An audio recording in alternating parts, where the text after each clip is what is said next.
আছো? আশা করি তোমরা খুব ভালো আছো। সবার প্রথমে এটাই বলবো, ভিডিওটা পুরো দেখো, আমার পাশে থেকো, এটাই হলো। আর আজকে হচ্ছে আমার ছেলের জন্মদিন, আর সেই জন্মদিনের জন্যই একটা আমি ভিডিও বানাচ্ছি, আর ভিডিওটা দেখো। সকালবেলা আমি গবেষণার সেবা দিয়ে দিয়েছি, তখন আমি ক্যামেরার সামনে আসতে পারিনি, ব্যস্ত ছিলাম। এই রান্না কমপ্লিট করে এখন বাজে বেলা 12টা, আমি ভিডিওটা বানাচ্ছি। গবেষণার স্নান আছে, খাওয়া আছে, আপনার ছেলের জন্য কালকে কী কী গিফট এনেছি সেটাই আমি একটু দেখাবো। হ্যাঁ, তাহলে আমার ছেলের জন্য যে জামাটা আমি এনেছি সেটা আগে দেখো, আমি দেখাচ্ছি।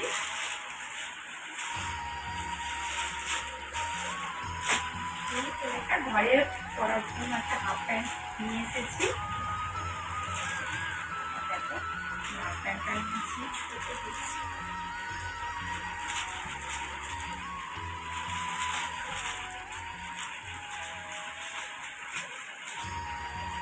আর এই গেঞ্জিটা নিয়েছি, কেমন হয়েছে তোমরা নিশ্চয়ই বলো। আর আমার ছেলে স্নান করে দাঁড়িয়ে আছে, কিন্তু ক্যামেরার সামনে আসতে পারছে না, খালি গায়ে আছে। এটা পরে ও তোমাদের সামনে আসবে। বাবু, এটা পরেছো তুমি?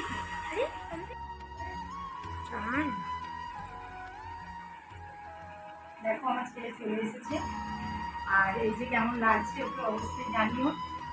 আর আমি শুধু ছেলের জন্য না, আমি গবেষণার জন্যও নিয়ে এসেছি, কারণ ও তো ছোট, আমি ওর জন্য একটা জামা নিয়েছি, সেটাও আমি তোমাদের দেখাবো। আর ওর জন্য কি গিফট এনেছি এটাও এবার দেখো, তো তোমার গিফটটা নিয়ে এসেছো।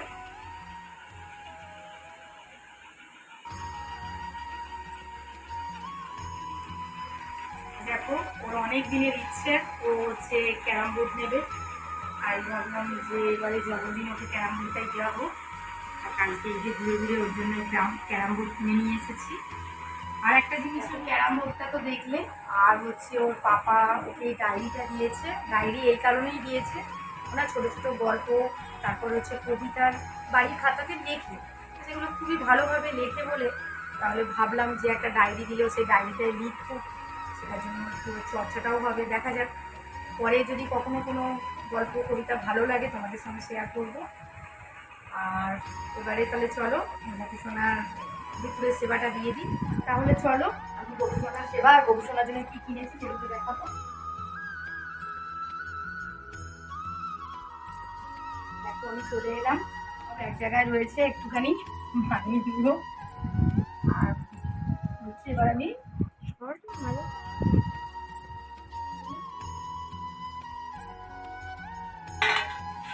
দেখো আমি গবেষণার জন্য নিয়ে এসেছি এই জামাটা, কিনে নিয়ে এসেছি কালকে ওর জন্য, যেহেতু ছেলেও পরবে তাই ওর জন্য আমি একটা নতুন জামা, সামনেই জন্মাষ্টমী, ওর তো হবেই, একটা নতুন জামা নিয়ে এসেছি। আরও সাজার জিনিস আছে, সেরকম কিছু কিনিনি। আর এই যে ওর অগুরিগুলো ছিল না, একটা গোলাপ জল ছিল না ঘরে, সেটা ওইটা কিনে নিয়ে এলাম। এই যে এই দুটো এই কটা জিনিস ওর জন্য নিয়ে এসেছি। আর এখন আমি ওকে স্নান করাবো করিয়ে। আর এই যে দেখতেই পাচ্ছ ওর সমস্ত রান্না বান্না হয়ে গেছে আলাদা করে। আর এবার আমি ওকে স্নান করিয়ে দুপুরের সেবাটা আমি দিয়ে দেবো।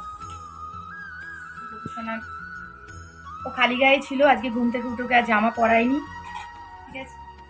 এখন একটু অগল নিয়ে নিলাম জলে, গোলাপ জলও নিয়ে নিলাম। তুলসী পাতা, সকালবেলা ফুল সমস্ত ঠাকুরকে দেওয়া হয়েছে, ওর জন্য আমি রেখেছি দুটো।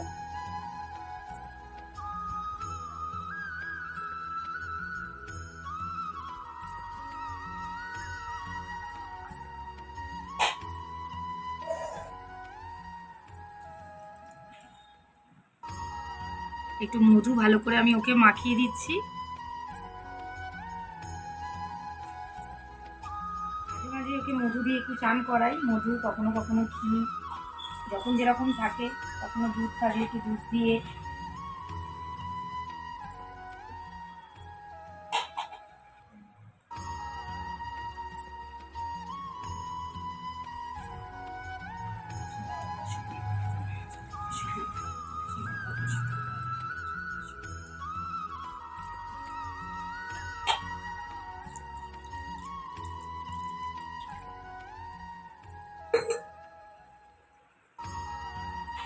হয়ে গেল, এবার আমি ওকে মুছিয়ে দেবো।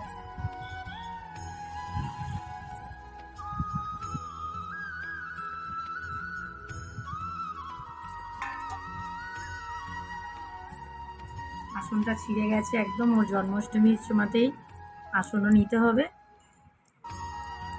3টে আসন আছে, তার মধ্যে 2খানা ছিঁড়ে গেছে। হয়ে গেল, মুছে নিয়েছে। আমি জলটা গাছের গোড়ায় ঢেলে দিয়ে আসি। আমি জলটা গাছের গোড়ায় ঢেলে দিয়ে এসেছি। আর এই যে গোপসোনাকে এবারে আমি রেডি করবো। প্রত্যেক দিন আমি ওকে 12টার সময় স্নান করাই, কারণ ছেলে মেয়ের স্কুল থাকে, ওরা পুরো স্কুলে যায়, ছেলেকে স্কুলে দিয়ে এসে তারপরেই ওকে রেডি করাই। সকাল সকাল কোনোদিনই ওকে স্নান করাতে পারি না। 12টায় স্নান করিয়ে ওর দুপুরের ভর্তি ওকে আমি সকালে, ওর পাপা ওকে ঘুম থেকে তুলে খেতে দিয়ে যায় মুখ ধুইয়ে। আজকে আমি করিয়েছি, কিন্তু প্রত্যেকদিন আমি ওকে সকালবেলা ঘুম থেকে তুলি না। দেখো, ওকে এবার আমি জামা পরাবো।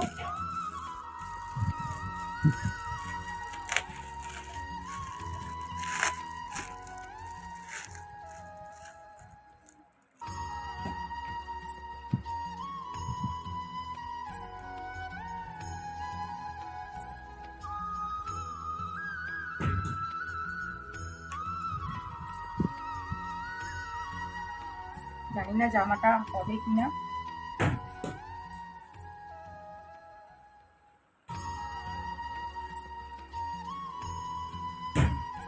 গোপুসোনাকে আমি 2টো চুড়ি পরিয়ে দিচ্ছি।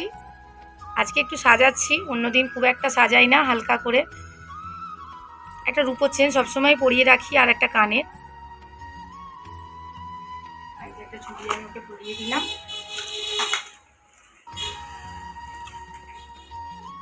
ওর সমস্ত সাজার জিনিস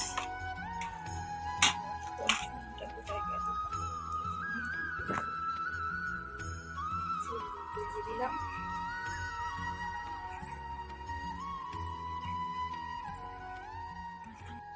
আর যে আমি একটা ওকে সেইরকম একটা সেট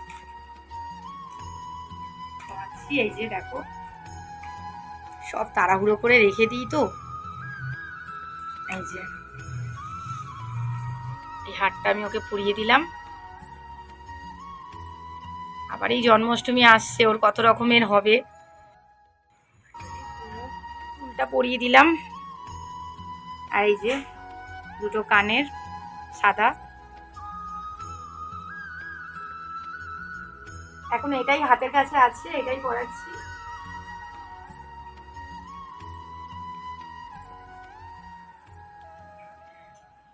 দেখো, আমি ওকে পরিয়ে দিয়েছি। আর একটু চন্দন ঘষে নেবো।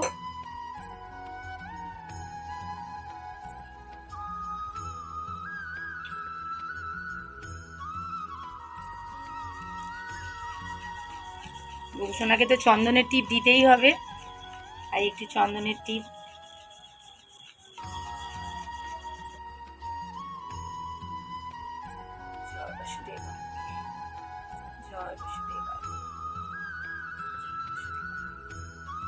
আর একটু চন্দন সহকারে একটু তুলসী পাতা দিলাম। আর এই যে গোপুসোনার বাঁশি দিয়ে দিলাম। সবসময় বাঁশি তো ওকে দিতেই হবে। এই যে ও পুরো রেডি। আমার গোপুসোনা কত সুন্দর লাগছে তোমরা জানিও। আমি ওকে 2টো ফুল ওর জন্য রেখেছিলাম। সকালে গাছ থেকে সমস্ত ফুল তুলে ঠাকুর দেবতার পুজো হয়ে গেছে, আমি আমার গোপুসোনার জন্য 2টো ফুল রেখে দিয়েছিলাম। দিয়ে দিলাম।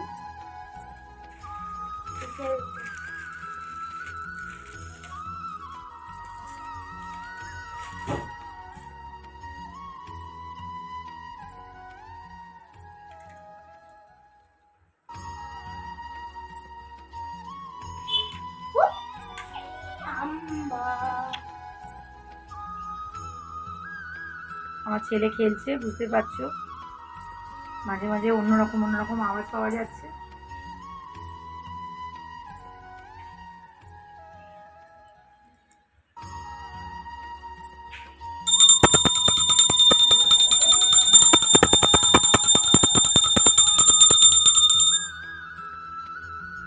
এবার আমি গোপুসোনাকে ভোগ দেবো।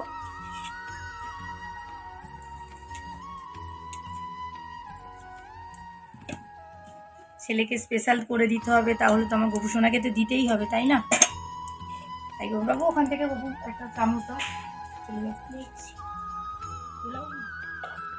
দেখো আমি সয়াবিনের পোলাও করেছি গবুসোনার জন্য, একটু কাজু কিশমিশ দিয়েছি। আর এই যে খুব তাড়াহুড়োর মধ্যে করেছি তো, কারণ ওর রান্নার পর আবার ঘরে সবার রান্না আছে। এই দেখো সয়াবিনের পোলাও।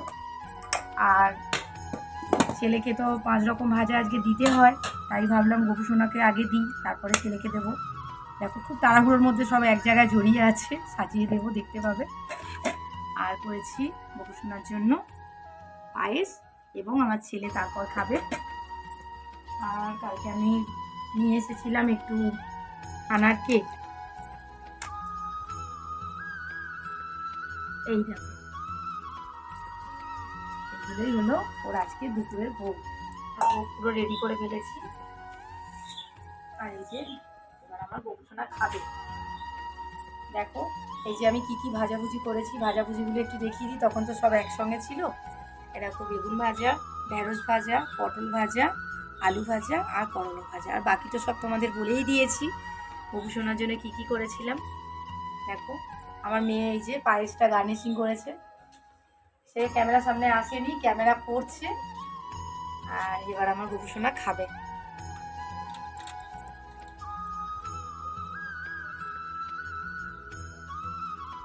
খাও তুমি।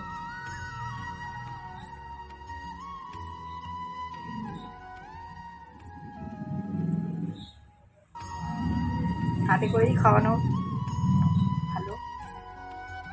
নাও খেয়ে নাও।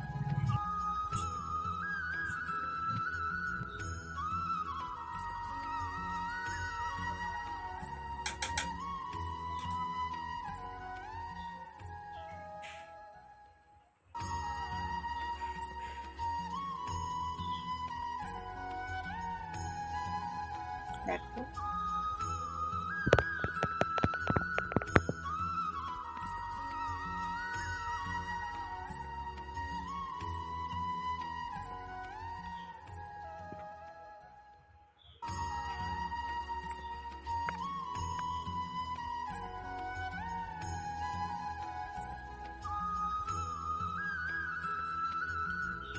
এবার ও খাবে কিছুক্ষণ, আমি একটু বাইরে যাব।